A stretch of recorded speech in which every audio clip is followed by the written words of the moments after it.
Bom, então, a intenção dessa conversa, desse encontro, que a gente nominou aí Palavras do Silêncio, era trocar experiências e conversar com pessoas, ou não pessoas, talvez seja um termo mais correto, que de certa forma, ou de fato, experiencialmente, já estão e já realizaram que ela não é aquela pessoa, ou melhor dizendo, que é o que tradicionalmente e popularmente se chamava é uma pessoa realizada espiritualmente ou iluminada espiritualmente. O que é isso? Porque isso virou um grande mito também, né? Pessoas que vão na vida espiritual, eu busco a iluminação, eu quero me realizar espiritualmente. E o que é isso? Isso se criou ao longo de uma civilização, de uma cultura, todo um mito em cima disso, né? E eu diria até um dogma, né? Em cima disso, que as pessoas espiritualmente despertas, elas são diferentes, elas estão brilhando o tempo inteiro, elas são especiais, E a intenção dessa conversa é mostrar que são simples pessoas, como qualquer um ser humano, só que despertaram para a verdadeira natureza que somos de fato. E existem presentes nesse mundo amigos, muitos, que vivem esse estado de não pessoa, ou vivem esse estado de consciência universal, ou vivem esse estado do vazio. Tem vários termos, né? Da realização do divino, esse estado do tal, como fala o taoísmo, ou esse estado do Brahma, como fala o Advaita Vedanta, e aí a gente vai por todas as tradições espirituais encontrando, mas que elas vivem de uma forma muito simples. Então, a ideia era trazer isso aqui, começar esse tipo de conversa aqui no Brasil, porque aqui mesmo no Brasil já tem algumas pessoas ensinando, no bom sentido da palavra, partilhando experiências, mas que se criou em torno delas também já um certo mito. Aquele lá é uma pessoa especial, aquela lá é não sei o quê. E fica uma diferença e, de repente, é algo tão simples que todos nós podemos realizar, compreender e viver de uma forma simples como é isso. E eu convidei aí o meu amigo Maurício. Maurício, para mim, um grande escritor, um grande poeta, antes de mais nada, entendeu? Ele escreve textos muito bonitos e eu tenho certeza que o Maurício vai poder partilhar a experiência dele com a gente de uma forma simples, direta e real, como é de fato, entendeu? Sem muito dizer em cima disso. Falando um pouco do Maurício, enfim, é uma busca de uma vida, é uma busca no bom sentido. Essa pessoa chamada Maurício, mas que nós vamos estar falando com uma pessoa que também não é o Maurício, entendeu?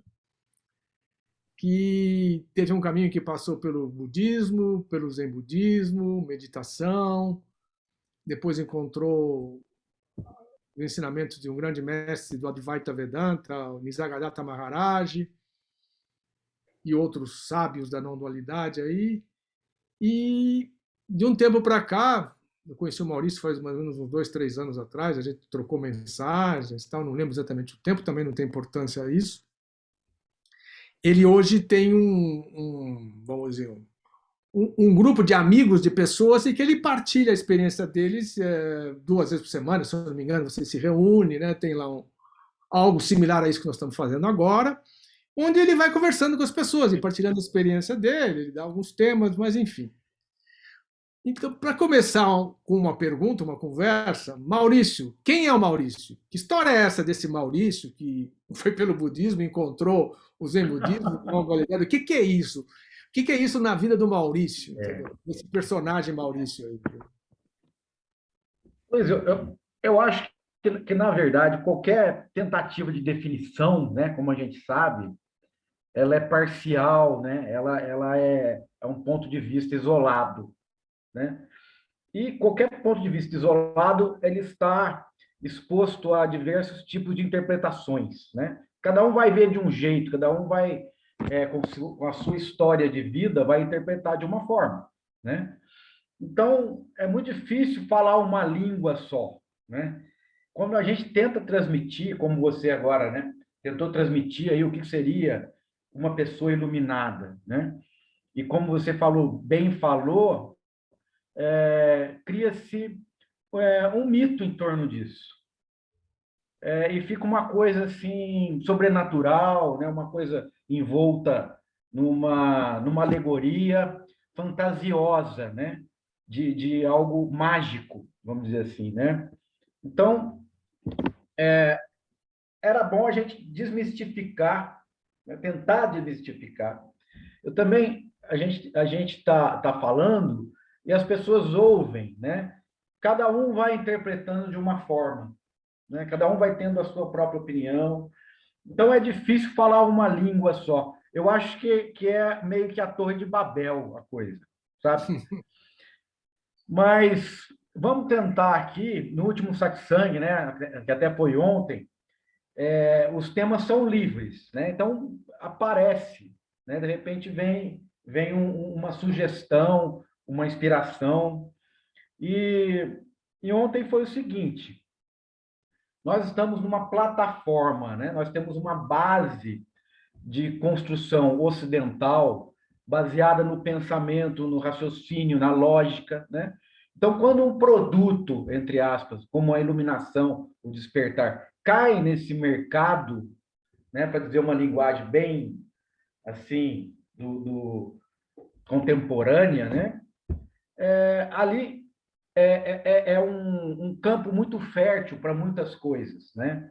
Coisas, inclusive, muito perigosas, né? Coisas que podem prejudicar muitas pessoas, né? Porque eu estou chamando a iluminação nesse sentido de um produto, né?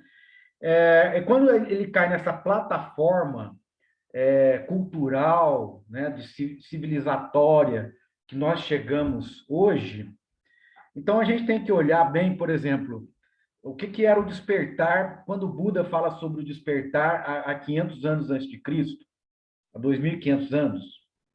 O que isso é? O que significa a palavra despertar, né? Para aquela pessoa que vivia há 2.500 anos, o nível de informação que essa pessoa tinha, né? Então, o que representa isso? E o que representa hoje, com esse bombardeio de informações a todo segundo, né? O que representa essa história de iluminação, de despertar, né? Então, qualquer tipo de informação é perigosa nesse meio fértil que não existe muito direcionamento, né? Mas, especialmente esse tipo de informação espiritual e que as pessoas compram, né, com tanta facilidade, porque também é uma necessidade, né? É uma carência. Isso é a saída para a minha vida. É isso que eu busco, né? É nessa loteria que eu quero ganhar. É nessa mega sena que eu quero ganhar, né? Então, esses valores. Agora, você pegar uma ideia de mega sena ou loteria há 500 anos antes de Cristo, não faz nenhum sentido esse tipo de informação, né? Então, para a gente ver o abismo que existe entre quem viveu nessa época, né? Até a questão de mestres Zen também, que são do século XIII, né? Então, que fundam a escola do Soto Zen, e vem todo esse trajeto do tal que você estuda, né? Então, o que é aquele que viveu nessa época e o que é essa pessoa, a mente de cada um, né? Como que recepciona essa informação, no que ele transforma isso, que tipo de produto isso vai ser e o que realmente a pessoa está buscando, né? Ela está buscando, na maioria das vezes, a solução para os seus problemas, né? E talvez seja até a intenção de 2.500 anos atrás, porque quando o Buda sai do palácio, quando os príncipes Siddhartha, né, que não era Buda ainda, sai do palácio, na condição relativa, né, ele busca essa saída, mas de uma forma muito menos traumática, porque ele não tinha tantas encruzilhadas como nós temos hoje. Então, nós temos aqui um leque muito maior, né, do que Mas, mesmo os filósofos gregos, né?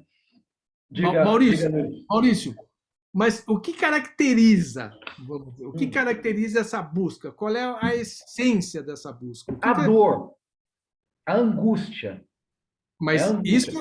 isso que motiva. A angústia ou motiva ou te mata, né? Ou te deixa doente, né? Como é a maioria das pessoas. No Siddhartha foi isso. Mas o Foi, que as pessoas buscam, então? O olha, que elas estão primeiro é buscando? o dilema existencial, Luiz. Na minha visão, tá? Sim, Dilema claro. existencial. Veja, isso aqui não faz sentido, né? Existe um Deus que deveria acolher todo mundo, né? Não deveria existir o mal, não deveria existir a injustiça.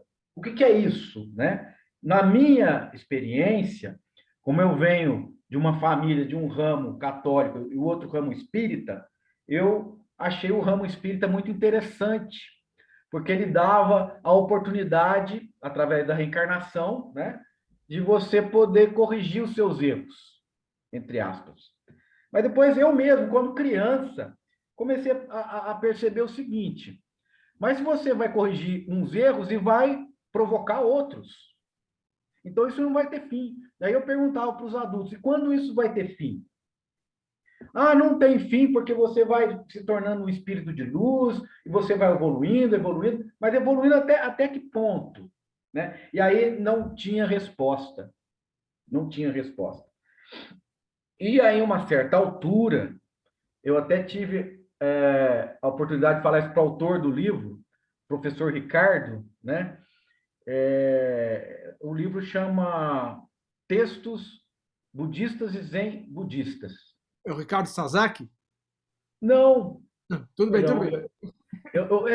eu lembrei desse nome Ricardo Sasaki, mas tá fugindo o nome do completo dele Ah, aqui. tudo bem, tudo bem. Daqui a pouco eu lembro. Eu peguei esse livro numa estante, no meio de um monte de livro espírita.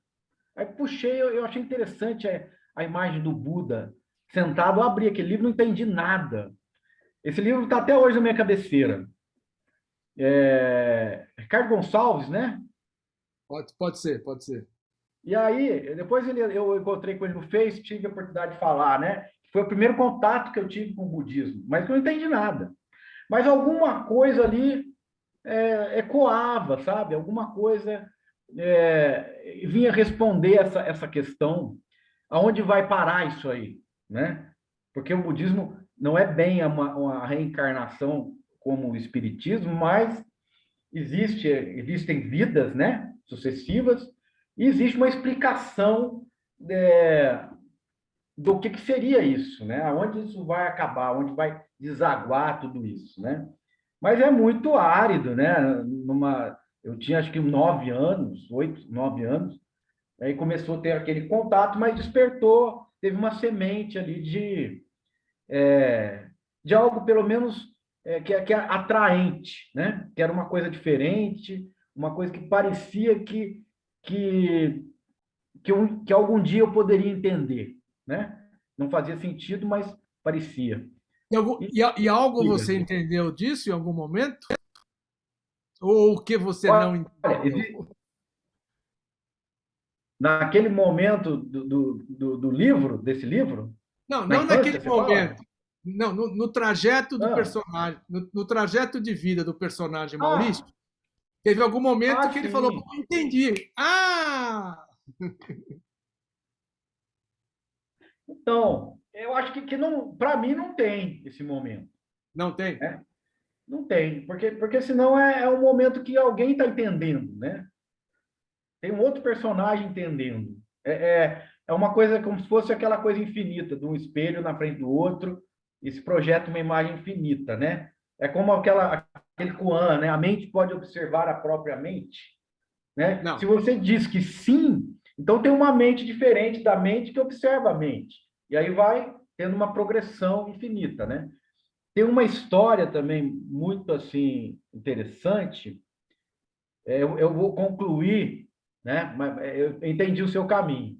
mas eu vou concluir assim, né? A história é interessante porque um mestre zen ia passear na montanha e falou para o discípulo: olha, você sabe que eu gosto de silêncio, gosto de ficar quieto, né?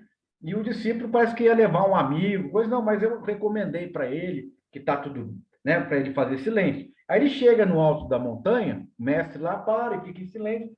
O discípulo vai com ele e o amigo chega, olha um nascer de sol magnífico e exclama: que maravilha! Pronto, acabou, né? O passeio. Aí o mestre falou: olha, eu falei para não falar nada, né? Isso vem de encontro ao ensinamento de Ramana, né? É o silêncio, é o puro silêncio, né? Então, enquanto houver uma cogitação, enquanto houver um balbuciar, um ruído, seja ele de reconhecimento ou não, ainda é um ruído, né? Então, eu queria fechar dizendo o seguinte: o Nisargadatta, eu acho que uma das frases mais impressionantes dele, na definição do que não pode ser definido, é: eu sou anterior a tudo. Eu sou anterior a tudo, né? Então, o que vem primariamente, antes de tudo? Você sabe, até você colocou o nome aí fantástico aí, né? Palavras do Silêncio. É o silêncio total, né? Então, mesmo eu sou anterior a tudo, ainda é um apontamento. Ele ainda quer apontar para quem não está percebendo, né? Mas no silêncio absoluto não há nem eu sou, não há nem mesmo o ruído do eu sou, nem esse tipo de reconhecimento, né? Nesse silêncio, Hum. esse silêncio existe paz, existe felicidade. Como é que ele se traduz na vida cotidiana, desde o seu trabalho, tratar com o filho, Sim, sim. esposa, lavar a louça, arrumar a cama, ir no É, banheiro, é escovar dente? Como é que acontece isso daí no dia a dia, né? Porque a vida é é, feita disso daí também, entendeu? Isso aí, os atributos estão aí, né? Os atributos inerentes à pessoa, né? Inerentes à vida cotidiana, com todos os seus conteúdos, né? Conteúdos emocionais. Veja, eu acho Mas que esse uma, reconhecimento. Diga. uma pergunta, mas este eu sou, que é o tema do Nisargadatta, do Ramana Maharshi, certo? Ah, Antes de mais nada, eu sou. Antes de tudo, eu sou o silêncio, certo? mas ainda isso já é ensinamento. Eu acho que eles falam eu sou para ensinar, né? Porque Não, não, sim, o eu mas não é. a Você não comunicação, é. claro, você pode ensinar pelo silêncio, porque todos os mestres são um único mestre, certo? É, Ensinando com as suas características é, vamos dizer, de persona, de ser humano encarnado, coagulado naquele corpo ali, entendeu? Tem culturalmente, com toda a sua bagagem cultural, espiritual, religiosa, enfim, o que seja, de sim. linguagem e tudo mais. Então, todos esses sábios, ou todos esses mestres, todos esses ensinamentos são aspectos de um único ensinamento, certo? Então, a gente chamou de silêncio, a gente pode chamar de consciência, a gente pode chamar de vazio. Isso, quando se manifesta na sua vida, no cotidiano, como é que isso é tratado? Porque, por exemplo, se eu me identifico com o meu personagem, Aloysio ou Maurício, que está tendo uma conversa agora, eu vou fazer uma historinha em cima disso. Agora, pode ser que não tenha essa identificação, pode ser que tenha algo aqui falando com o Aloysio e com o Maurício e que está brincando, vendo que isso é um grande teatro. Será? Como é que isso é tratado? Como é que isso acontece? Como é que desde existe o sofrimento psicológico? É uma outra pergunta associada a isso. O que é o sofrimento psicológico? Pois existe a vida como ela é. Porque também não existe essa questão de tentar controlar alguma coisa, né? Então, a vida é como ela é. O que se apresenta, né? Não é porque, às vezes, a gente está achando, eu reconheci, cheguei em um determinado posto, vamos dizer, porque parece que é uma coisa hierárquica, né? Uhum. Cheguei numa condição que eu não posso mais ter esse tipo de desejo. A vida segue normalmente, né? É lógico, existe uma pequena diferença em termos de finalidade. Em termos de finalidade. A finalidade é resolvida, né? Aquela ânsia de busca cessa, isso sim. Mas a vida continua sem controle, vamos dizer assim, né? Eu poderia dizer que, ou melhor perguntando, existe, entre aspas, o livre-arbítrio? Existe aquele que faz e que decide? Não, os fatos acontecem. Os fatos só simplesmente acontecem, né? Eu não sei, eu gostaria de trazer uma imagem aqui e a gente pode aprofundar isso. Há uma semelhança muito grande disso que se manifesta com o sonho, com os sonhos que nós temos, né? Em primeiro lugar, no sonho nós nunca percebemos o início do sonho.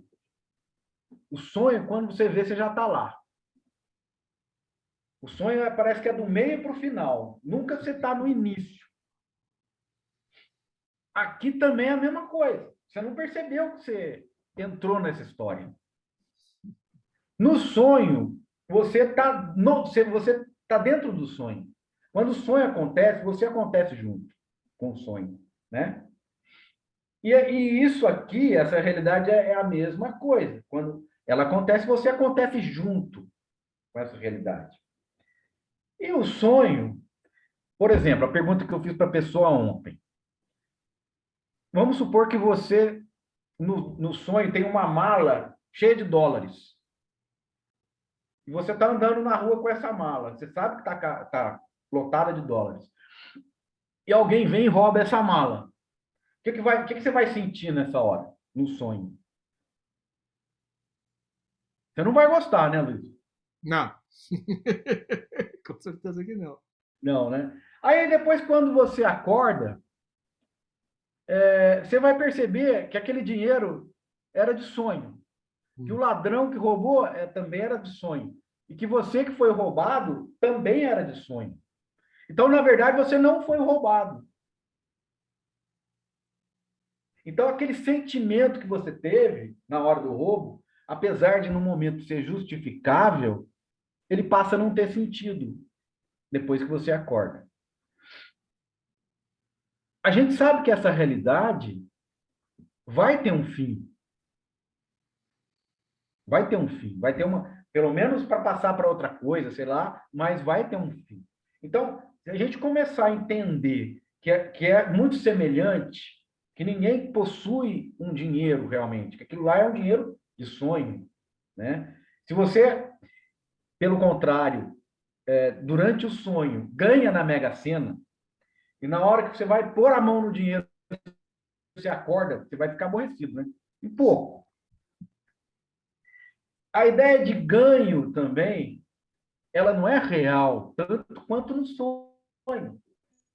Mas, então, isso é muito semelhante. A dinâmica das realidades onírica e objetiva, que a gente chama aqui, elas são muito semelhantes. Agora, a questão é que a gente esquece disso. A gente pode estar falando sobre isso, mas a gente esquece disso. O Maurício Né? tem medo da morte? O Maurício tem. Quem? Que Maurício que tem medo da morte? O Maurício, né? Que você está vendo aí, que Sei. você está imaginando. O que ele imagina que é a morte? Para ele ter medo O da morte. Maurício, agora, quem é o Maurício, né? A pergunta vem antes. É, quem é o Maurício, né? O Maurício é aquela sensação que a morte existe. O Maurício que tem medo da morte é a sensação que algo de mal vai acontecer para ele, como uma A criança. morte é a morte do corpo ou é a morte, o vazio que a morte pode A representar? morte do Maurício é quando ele olha para o escuro e não sabe o que tem lá. Essa que é o medo da morte do Maurício. E a gente pode chamar do Maurício ou da criança Maurício, ou da criança Luísio, né? Então, o bicho-papão é o medo da morte. O medo de perder a sua mãe ou seu pai num local público é o medo da morte. O medo da morte é o desamparo, não tem com quem contar, nem com você mesmo, porque você se sente muito impotente, né? Então, se você se coloca nessa posição, que ela está aí na mente, ela está aí, a semente dela, a semente do ódio, a semente da iluminação, a semente do amor, estão todas presentes, né? Se você coloca luz sobre ela, elas aparecem, né? Então, quando você pergunta, Maurício tem medo da morte, eu seria hipócrita se eu falasse, não, Maurício não tem medo da morte. Maurício tem medo da morte. Mas quem é o Maurício? Né? O Maurício é uma face dos milhões de faces que o diamante apresenta, o diamante da consciência única apresenta, né? Ou do tal, ou daquilo que é atemporal, né? Ou do silêncio, né? É uma das faces que se manifesta nesse silêncio, mas que é uma aparência, que surge e desaparece, que Mas desaparece durante o sono, né? se o Maurício tem consciência disso, Uhum. esse Maurício ele está de certa forma usando uma linguagem e Sim, por isso mesmo usando de conceitos. Eu poderia até sim, dizer até de crenças, porque na hora que você fala a morte, você identifica ela com o escuro, com o vazio, que eu não sei o que tem lá, sim. é uma coisa que está no plano da mente. Tá, na memória, na Né? memória. Na memória, porque isso é a memória de criança. É quando você tem um medo Bicho-papão. inexplicável de alguma coisa. Exatamente. Bicho-papão. É o mesmo medo da Agora, morte.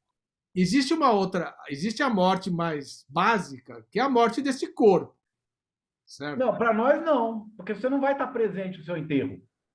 Não, não, no enterro não. Com Você certeza não que vai não. estar presente. Fica Com certeza que tranquilo. não. Mas tem aquele turning point, aquele ponto de passagem Não ali, né? tem, não tem nada.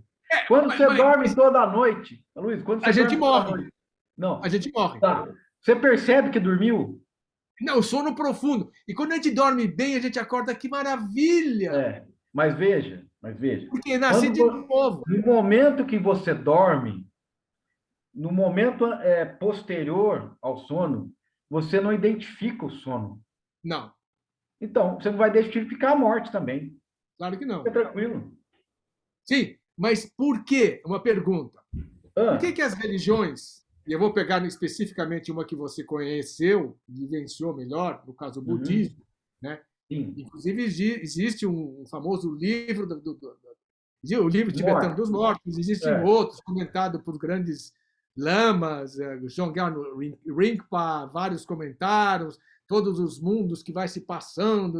os Porque bardos, né? os bardos, da onde que vem isso? Quer dizer, isso está aí, falando do budismo, você, no cristianismo você tem a ressurreição, Sim. no islamismo você vai ter isso também, o É. taoísmo tem os mundos dos imortais, e as tradições espirituais, elas apontam alguma coisa. Isso está no terreno da crença, isso está no terreno do conceito, isso é alguma coisa para acalmar, vamos dizer, a mente do suposto crente sofredor, que tem medo do que vai acontecer lá para frente, entendeu? Que é isso? O que é isso? Ou isso é simplesmente um imaginário aí Ó, fértil? o Sagadatta respondeu da seguinte forma, Hum, né? O que acontece depois da morte? Perguntaram, né? hum. Ele falou: depois da morte, o sonho continua. O sonho continua. Então, veja, a experiência vajrayana, né, do budismo tibetano, ela teve, assim, uma investigação profunda, inclusive com manifestações, né? Não seria bem reencarnação, né? São manifestações do mesmo estímulo, vamos dizer assim. O Dalai Lama, ele é como se fosse o primeiro Dalai Lama. São as reencarnações de todos os que eram os Dalai Lamas, eles são encontrados depois por uma equipe que ele já deixa sinais, ele já deixa pistas que vão encontrar não só com o Dalai Lama aconteceu isso, como vários mestres tibetanos, que eles são denominados tulkus, né? E que depois que eles são reconhecidos como reencarnações de mestres, né? Então, isso existe uma base, talvez de verdade dentro dessa experiência, mas que não é verificável, né? Isso não pode ser comprovado cientificamente, demonstrado, né? Mas pela tradição ali, e pela seriedade dessa tradição, a gente pode até atribuir uma veracidade a isso. Então, eu chamo isso de nível, Luiz. Existem vários níveis, como você sabe, de consciência, e a consciência, né, após o corpo, o abandono, né, do corpo, existe uma tendência a uma manifestação continuar. Então, seriam os bardos, né? E como os mestres meditavam muito profundamente, pode ser que eles tenham tido acesso a essas lembranças após a morte, né? Então, por isso vem o livro tibetano dos mortos, funciona como um guia, né? Vai acontecer isso, vão aparecer deidades para você, deidades iradas, não tenha medo, vão aparecer deidades pacíficas, né? E que vão te atrair, as iradas você vai repelir, mas no final você tem que seguir para a Rigpa, que seria a clara luz radiante, né? Que seria, inclusive, a única consciência, né? Então, no fundo, a linguagem é diferente, mas a essência é a mesma, né? Nesse sentido, duas questões me vêm aqui fortemente. Uhum. A primeira, o que é meditação? Tá. Ok. Uhum. E a segunda questão que se coloca junto disso daí, se chama hoje, né, existe o que se chama da via direta e a via gradativa, certo? Sim. A expressão da via direta, historicamente mais conhecida, é Nisargadatta Maharaj, é Ramana Maharshi, vamos falar aqui para o Ocidente, a gente tem Jan Klein e outros, entendeu? Na via gradativa são as práticas tradicionais da religião, que você vai todo dia, faz aquelas práticas, aqueles mantras, aquele reza, ora, faz, porque existe uma separação. Você está separado, vamos supor, da divindade, do divino. Você tem que chegar lá. Então você vai chegar lá subindo escada, degrau por degrau, todo dia, por esforço, fazendo esforço. Essa é a via gradativa. A via direta, o que ela diz? Ela diz, não, você já é tudo. Você já é pura consciência, você já é pura felicidade, você já é todo o conhecimento, você é a síntese de tudo. Então você precisa só realizar isso e viver isso. Descobrir que você não é esse corpo, você não é um monte de coisas todas que você, de crenças e conceitos que você colou em você. Então existem esses dois caminhos, certo? Uhum. Claramente, vamos dizer, desenhados, e que as pessoas estão por um caminho ou estão por outro, de certa forma, hoje em dia. Né? A via gradativa tem muito mais, é a via religiosa, da prática da religião. A via direta são poucas pessoas estão nesse caminho. Mas, enfim, dentro disso, como é que você entende isso e como é que você vê a meditação nisso? A meditação, que você perguntou primeiro, está mais fácil de responder do que a segunda pergunta. Tá bom. A meditação é desaparecer. Desaparecer. Quem desaparece? Então, existe uma... Eu vou contar essa historinha, que é uma história zen, né? O mestre, existem deidades, vamos dizer assim, na cozinha. É uma história mítica, né? É só para ensinar, como se fosse uma fábula, né? E aí os protetores da cozinha, vamos dizer assim, que seriam as deidades, como se fosse um tipo gnomos, tipo é, assim, esses seres, brincalhões, alguma coisa desse tipo. Sim. E ele fala assim, olha, nossa, eu não tenho mais visto o mestre, eu não tenho mais visto o mestre no templo. Onde será que anda o mestre? Onde será que anda o mestre? Aí um deles teve uma ideia. Olha, eu vou derrubar, na cozinha, né? Vou derrubar aqui uma farinha no chão. Derrubou no chão. Aí, de repente, o mestre vinha vindo, eles não estavam mais vendo, mas percebendo o mestre. E o mestre olhou aquele pote derrubado e falou assim: quem teria sido tão incauto, né? E derrubado isso aqui, quem teria feito essa sujeira na cozinha? E quando ele falou isso, ele apareceu para a deidade, para aquelas deidades da cozinha. Ele apareceu. E aí eles viram o mestre, viram o corpo, viram a forma. E eu e o mestre, ele mesmo arrumou ali aquela condição e continuou caminhando no corredor e lentamente foi desaparecendo novamente. O que é desaparecer e aparecer? Oferecer resistência ao que é. Então, Isso é a causa do sofrimento. exatamente.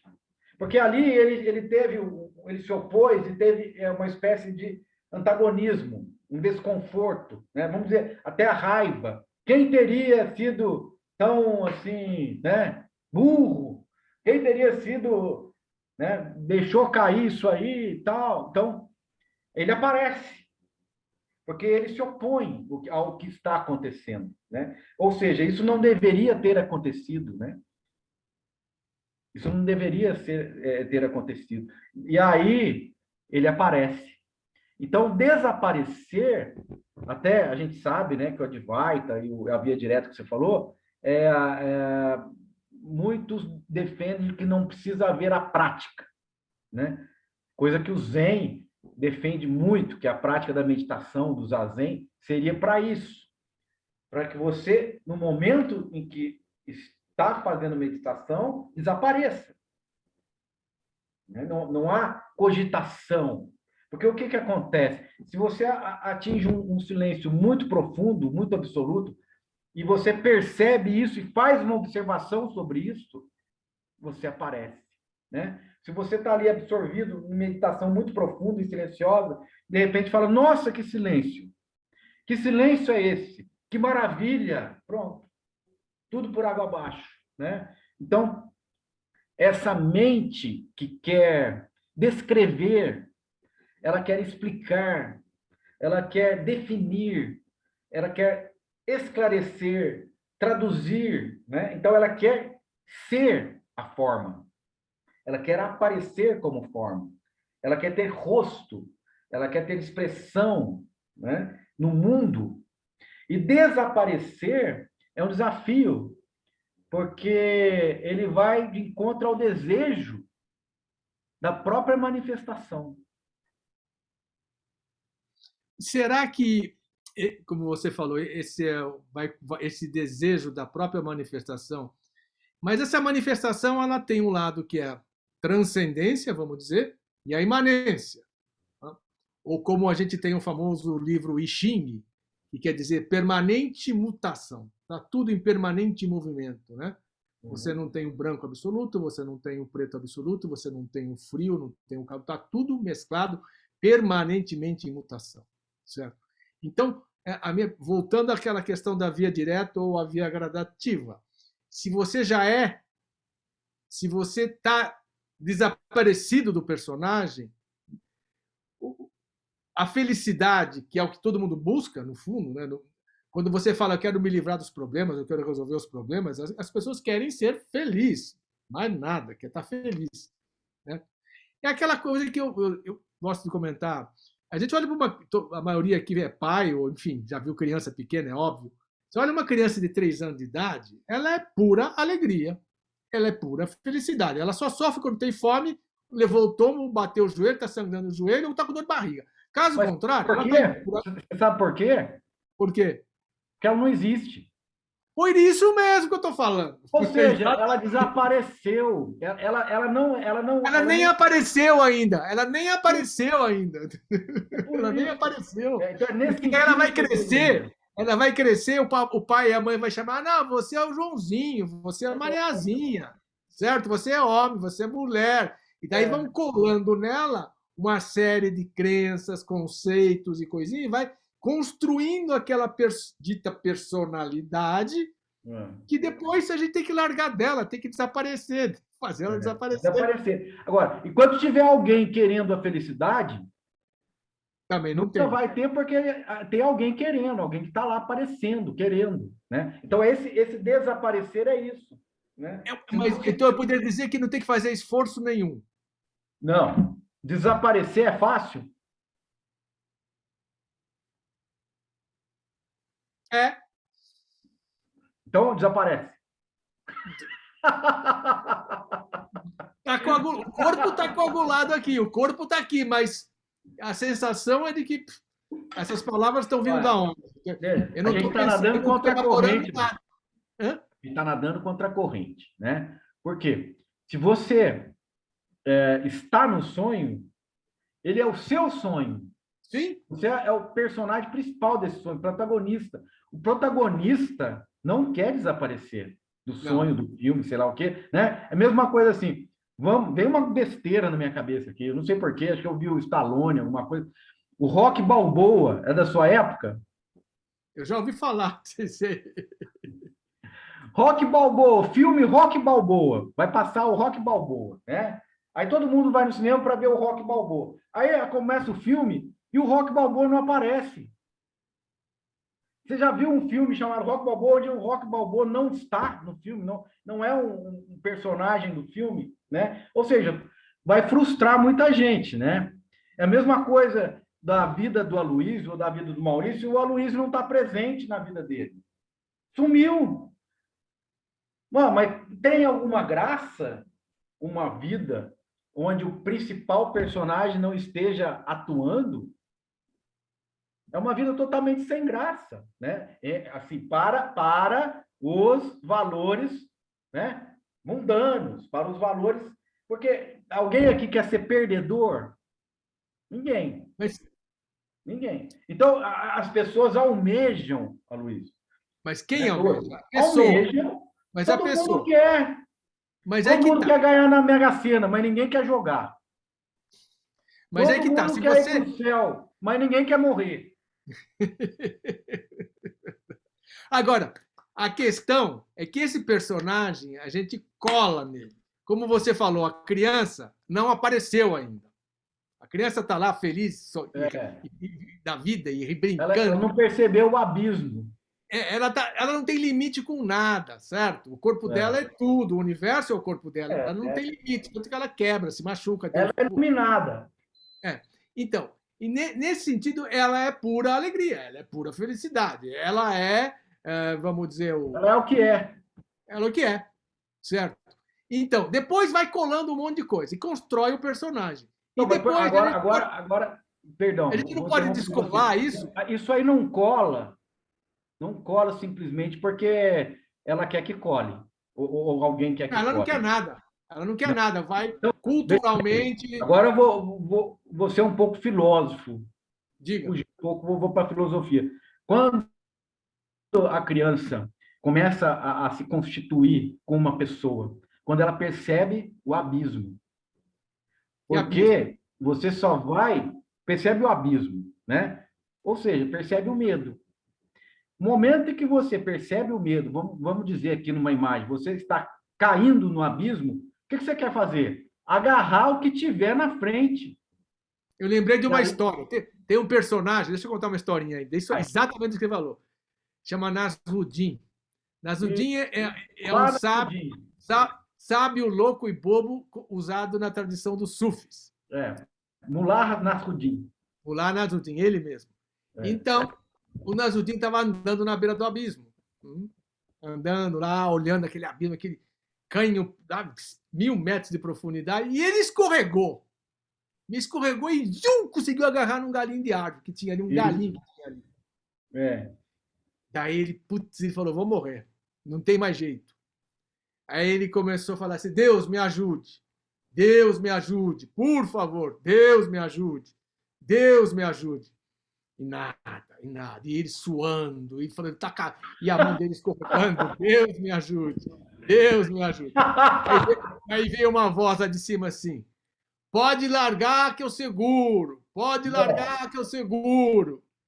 Não. Ele olhou para um lado, olhou para o outro, olhou para cima e gritou, tem mais alguém aí?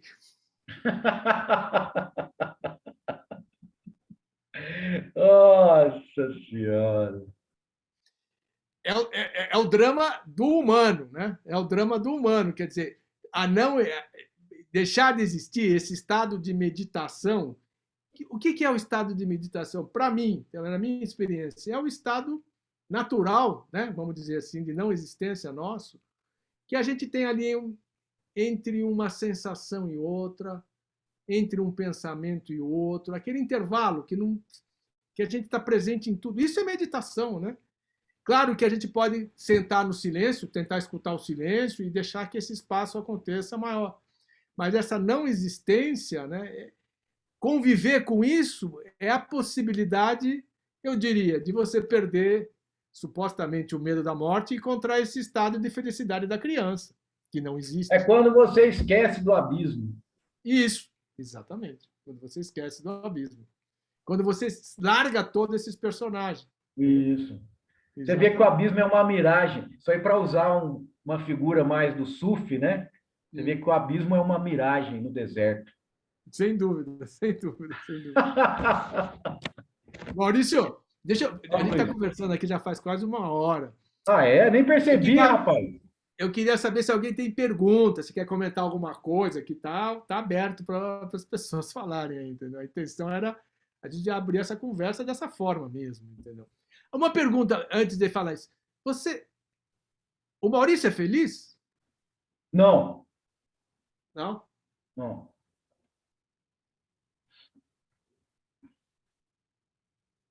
Frustrou, né? Não, Ficou chato, né? não, eu estou escutando. O Maurício não. O Maurício, Aí eu pergunto de novo, quem é o Maurício, né? Pois é. Então, Maurício, É, o Maurício não. Maurício não. O Maurício está na dúvida. O Tá, Maurício tá está na dúvida. Eternamente na dúvida, né? eternamente na dúvida. Segurando a plantinha na beira do abismo. Segurando. Tem mais alguém aí? É, larga esse Então, se alguém negócio. quiser perguntar, tá aberto aí, gente. Vamos Larga, continuar. né, Luiz? Larga esse negócio aí. Né? Fala um pouquinho para mim, quando eu falei da via direta, Ah, aquilo que a é. gente já é, e da via gradativa, que é a maioria das religiões, a É. coisa da yoga, que virou uma moda hoje no Eu mundo. As vou pessoas... contar uma história, eu gosto de contar história. Bom, que ótimo, eu também gosto. Cara, uma história assim, das mais bonitas que eu ouvi foi que tem no Netflix que tem uma história sobre o Ramdas. Sei, eu já vi o filme, já vi. Mas Então, conta aí. ele conta que o Hanuman, né, que Sim, é o símbolo, Deus, macaco, que é símbolo do devoto, de Rama, que é o supremo, né, o divino, né, personificado, vem brincar com ele, né? Ele vendo toda aquela amorosidade do devoto de Hanuman, ele brinca, cutuca Hanuman e fala: macaquinho, quem é você? E ele dá uma resposta, Hanuman dá uma resposta que é linda, lindíssima, que eu acho que resume muito bem essa pergunta aí que você fez. O Hanuman exclama: quando eu não sei quem eu sou teu servo. Quando eu sei quem eu sou você.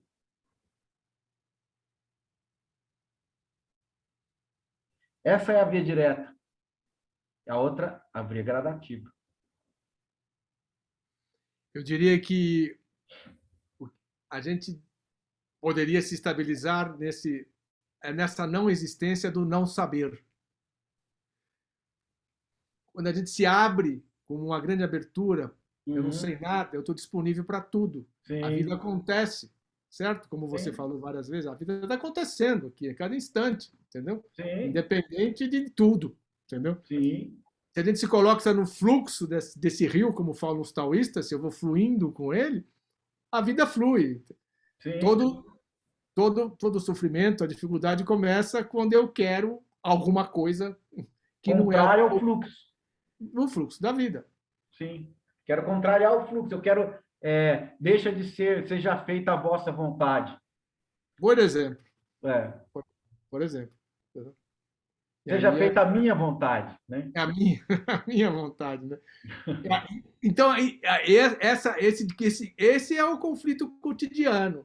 Conforme as pessoas, porque culturalmente a gente vive uma cultura planetária, né? Independente de país agora, onde eu faço, eu quero, eu posso, eu vou ter, o tempo todo essa ideia de que e aí os sofrimentos todos que os humanos vivem, entendeu? Em cima disso, certo? Entendeu?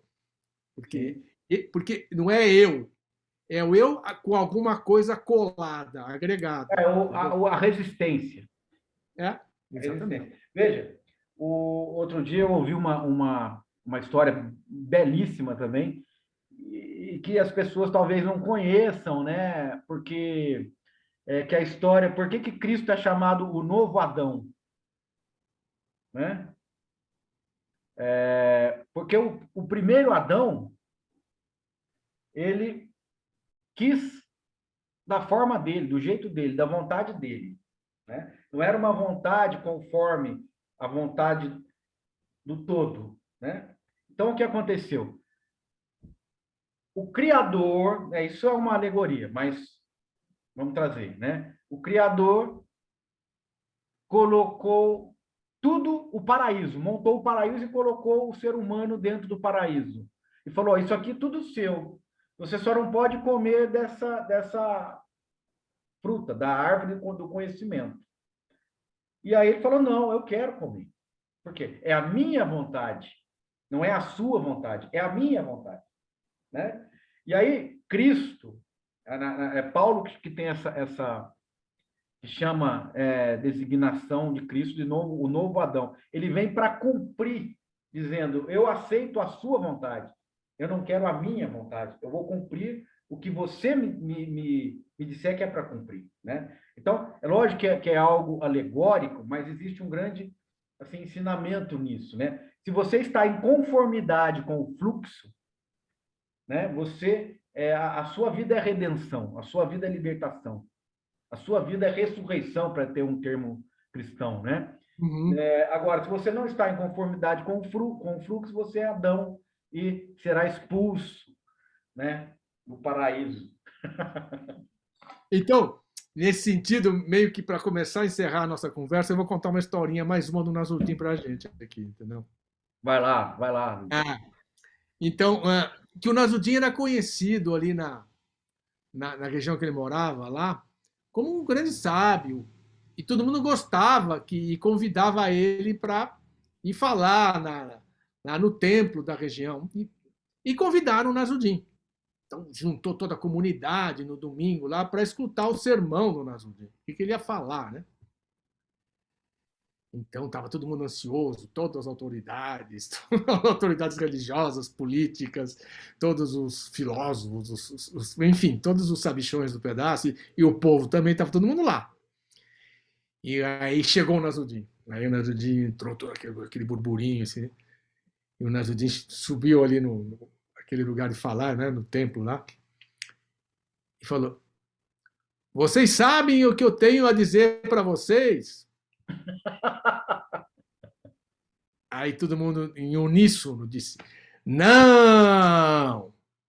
Daí ele falou, então eu vou embora. Virou as costas e foi embora. Os caras ficaram, nossa senhora, e ele foi embora, ele não disse nada, e agora, e agora, e agora, e agora? Passou-se uma semana, convidou-se novamente o Nasruddin, falou, volta lá, porque as pessoas querem escutar os seus ensinamentos. E daí todo mundo combinou assim, quando ele perguntar, a gente fala, sim, ótimo. Aí chegou o Nasruddin, subiu lá no púlpito, é o púlpito. Isso. Bom, então, vocês sabem o que eu tenho para dizer para vocês, todos. Sim! Então vai embora, não tem nada a dizer. Virou as costas e foi embora. Aí eles falaram, não, mas não deu certo, ele precisa falar, porque ele é muito sábio. Ele tem muito para ensinar para nós. Aí eles combinaram. Vamos convidar ele de novo. E na próxima vez, metade diz sim e a outra metade diz não. Combinado. Daí foram embora. Convidaram o Nasruddin, passou-se uma semana. Ele voltou, subiu no púlpito. Vocês sabem o que eu tenho a dizer para vocês? Metade disse sim, a outra metade disse não. Ele falou, ótimo. Os que sabem, digam para os que não sabem e tchau. Nasruddin, hein? Então, de certa forma, a gente está partindo. Os que sabem contam para os que não sabem, os que não sabem contam para os que sabem. Eu queria saber, Maurício, se quiser dizer mais alguma coisa, senão nós vamos encerrar o nosso primeiro diálogo aqui. Eu? Meu amigo, tá tudo dito, né? Tá tudo dito. Então tá ótimo. Você ia abrir para o pessoal aí, né? Mas eu já abri, as pessoas não perguntaram, entendeu? Se quiser perguntar, tá aberto. Se alguém quiser falar alguma coisa.